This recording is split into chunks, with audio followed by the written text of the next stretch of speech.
శ్రీమాత్రే నమః. శ్రీ లలితా సహస్రనామంలో 968వ నామము సుఖకరి. ఈ నామానికి అర్థం ఏంటి అంటే సుఖ సంపదలను ప్రసాదించినది అని అర్థం. అమ్మవారు భక్తులకు అపారమైన సుఖ సంపదలను ప్రసాదిస్తూ ఉంటుంది. ఆ సుఖ సంపదలు ఈ ప్రాపంచకమైన ధనము, ఐశ్వర్యం కావచ్చు, లేదంటే జ్ఞాన సంపద కావచ్చు. కేవలం ఈ ప్రాపంచిక సుఖ సంపదలు కోరేవారికి అటువంటి సుఖ సంపదను ప్రసాదించడమే కాక, ఏ సుఖమును పొందితే మిగిలిన సుఖముల మీద ధ్యాస కలగదో అటువంటి మోక్ష సంపదను కూడా ఆ తల్లి ప్రసాదిస్తుంది.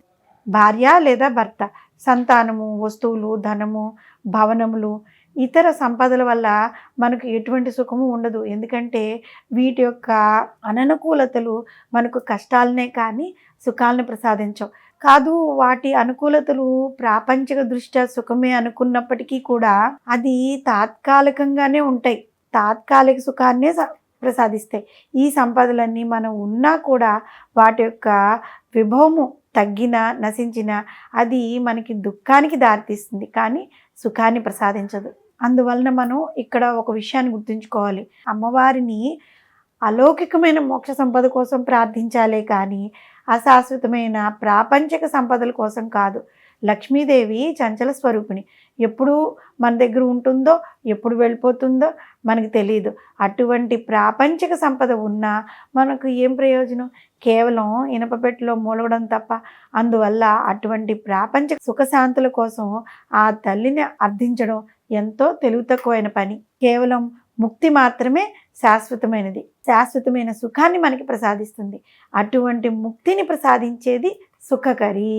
మనిషికి అన్ని బంధాల నుంచి విముక్తిని కలిగించేదే మోక్షం.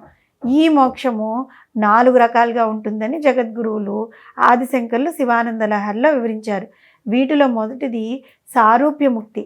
భక్తుడు ఈశ్వరుని ఆరాధిస్తున్నప్పుడు తాను కూడా ఈశ్వరునిలో సమానమైన రూపాన్ని పొందాలని కోరుకోవడమే సారూప్యముక్తి.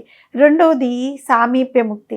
దీనిలో భక్తుడు ఈశ్వర సంబంధమైన ప్రవచనాలను చేసే వారికి దగ్గరగా ఉండాలని, వారు చేసే యజ్ఞయాగాదుల్లో తాను కూడా పాలు పంచుకోవాలని, ఈ విధంగా తాను పరమేశ్వరునికి అత్యంత సమీపంలో ఉండాలని భావిస్తూ ఉంటాడు. ఇక మూడవది సాలోక్యముక్తి. భక్తుడు ఈశ్వరుడు ఉండే లోకంలోనే తాను కూడా ఉండాలని కోరుకోవడమే సాలోక్యముక్తి. దీని అర్థము కైలాసంలో ఉండాలన్నా అది ఎలా సాధ్యమవుతుంది కదా. సాలోక్యముక్తి అన్న దానికి అర్థం అది కాదు. ఈశ్వరుడు ఈ సమస్త విశ్వంలోని అణువణుల్లో నిండి ఉన్నాడు కదా. ఆయన లేని ప్రదేశమే లేదు.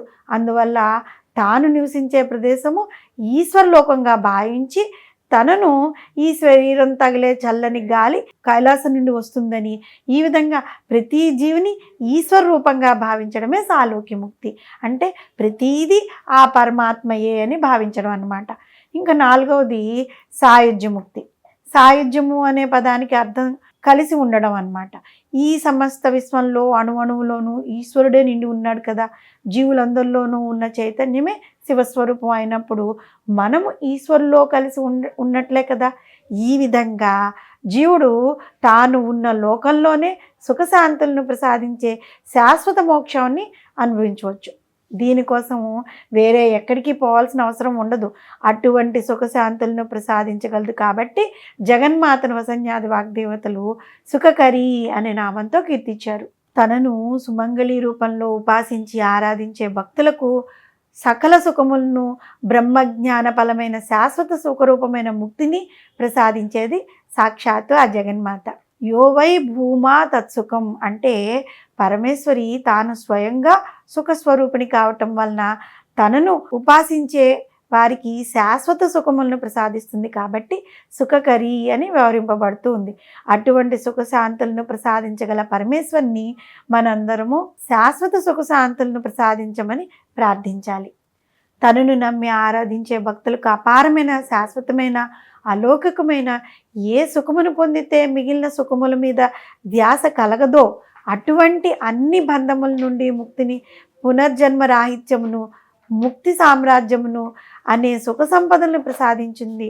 అటువంటి అమ్మను మనం సుఖకరి అనే నామంతో పూజిస్తూ ఉన్నట్లయితే ఆ తల్లి సుఖకరి అన్ని సుఖాలను మనకి ప్రసాదిస్తూ ఉంటుంది. కాబట్టి ఈ లౌకికమైన వాటి నుంచి మనల్ని విముక్తుల్ని చేసి శాశ్వతమైన మోక్షమైన సుఖమును మనకి ఆ తల్లి ప్రసాదిస్తుంది.